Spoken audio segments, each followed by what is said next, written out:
ಮಾಧ್ಯಮ ಒಂದು ಕಾಲದಲ್ಲಿ ಸ್ವಾತಂತ್ರ್ಯ ಪೂರ್ವದಲ್ಲಿ ಒಂದು ರೀತಿ ಇತ್ತು, ಸ್ವಾತಂತ್ರ್ಯ ಬಂದ ಮೇಲೆ ಒಂದು ರೀತಿ, ಸ್ವಾತಂತ್ರ್ಯ ಬಂದಂತ ಸಂದರ್ಭದಲ್ಲಿ ಒಂದು ರೀತಿ ಇತ್ತು, ಈಗ ಒಂಥರ ಆಗ್ಬಿಟ್ಟಿದೆ.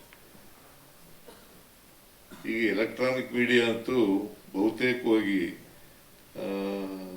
ಒಂದು ರೀತಿ ಶ್ರೀಮಂತರ ಕೈಗೆ ಸಿಕ್ಕಾಗ್ಬಿಟ್ಟಿದೆ. ಶ್ರೀಮಂತರು ಸಮಾಜದ ಬಗ್ಗೆ ಚಿಂತನೆ ಮಾಡ್ತಾರ? ಕಾರ್ಪೊರೇಟ್ ಬಾಡಿಗಳು ಚಿಂತನೆ ಮಾಡ್ತವ?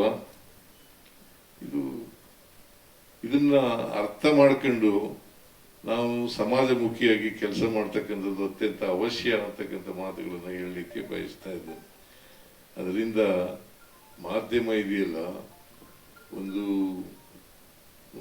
ಜನರ ಮಧ್ಯೆ, ಸರ್ಕಾರದ ಮಧ್ಯೆ, ಜನರ ಮಧ್ಯೆ, ಮತ್ತೆ ಸಂವಿಧಾನ ಏನು ಹೇಳ್ತದೆ ಅಂತಕ್ಕಂಥದ್ದನ್ನು ಜನರಿಗೆ ತಿಳಿಸ್ತಕ್ಕಂಥದ್ದು ಅತ್ಯಂತ ಅವಶ್ಯ. ಬಹಳ ಜನರಿಗೆ ಸಂವಿಧಾನನೇ ಗೊತ್ತಿರಲ್ಲ. ಅದಕ್ಕೆ ನಾನು ಈ ಸಾರಿ ಮುಖ್ಯಮಂತ್ರಿ ಆದ್ಮೇಲೆ ಎಲ್ಲ ಶಾಲಾ ಕಾಲೇಜುಗಳಲ್ಲಿ ಸಂವಿಧಾನದ ಪೀಠಿಕೆಯನ್ನು ಓದಬೇಕು ಅಂತ ಮಾಡಿದೆ. ಕಾರಣ ಯಾಕಪ್ಪ ಅಂತಂದ್ರೆ, ಸಂವಿಧಾನ ಗೊತ್ತಾದರೆ ನಾವು ತಪ್ಪುಗಳು ಮಾಡೋದು ಕಡಿಮೆ ಆಗ್ತದೆ. ಸಂವಿಧಾನ ಗೊತ್ತಿಲ್ಲದೆ ಹೋದರೆ ತಪ್ಪುಗಳು ಜಾಸ್ತಿ ಆಗ್ತದೆ. ಅದಕ್ಕೋಸ್ಕರ ಸಂವಿಧಾನ ಓದಬೇಕು ಅಂತೇಳಿ ಮಾಡ್ತಕ್ಕಂಥ ಕೆಲಸವನ್ನ ಮಾಡಿದ್ದೇನೆ.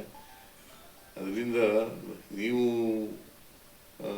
ಮಾಧ್ಯಮದಲ್ಲಿ ಕೆಲಸ ಮಾಡ್ತಕ್ಕಂಥವ್ರು ಇನ್ನೂ ಎತ್ತರಕ್ಕೆ ಬೆಳೀತಕ್ಕಂಥ ಕೆಲಸವನ್ನು ಮಾಡಿ, ಈ ಯಾರ್ಯಾರು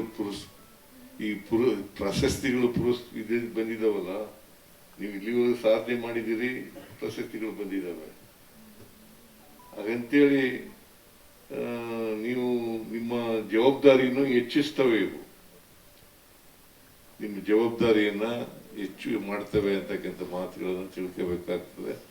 ಅದರಿಂದ ನಾವು ಯಾವಾಗಲೂ ಕೂಡ ಡ್ಯೂಟೀಸು ಮತ್ತೆ ಹಕ್ಕುಗಳು, rights and duties, they go together. ಬರೀ ಹಕ್ಕುಗಳ ರಕ್ಷಣೆ ಆದ್ರೆ ಸಾಲದು, ಜವಾಬ್ದಾರಿಯನ್ನು ಕೂಡ ನಿರ್ವಹಿಸ್ತಕ್ಕಂಥ ಕೆಲಸವನ್ನು ಮಾಡಬೇಕು. ಆ ಜವಾಬ್ದಾರಿ ನಮ್ಮೆಲ್ಲರ ಮೇಲೂ ಇದೆ. ಎಲ್ರಿಗೂ ಹಕ್ಕುಗಳು ಕೊಟ್ಟಿದೆ ಸಂವಿಧಾನ, ಹಾಗೆ ಜವಾಬ್ದಾರಿಗಳನ್ನು ಕೂಡ ಕೊಟ್ಟಿದೆ.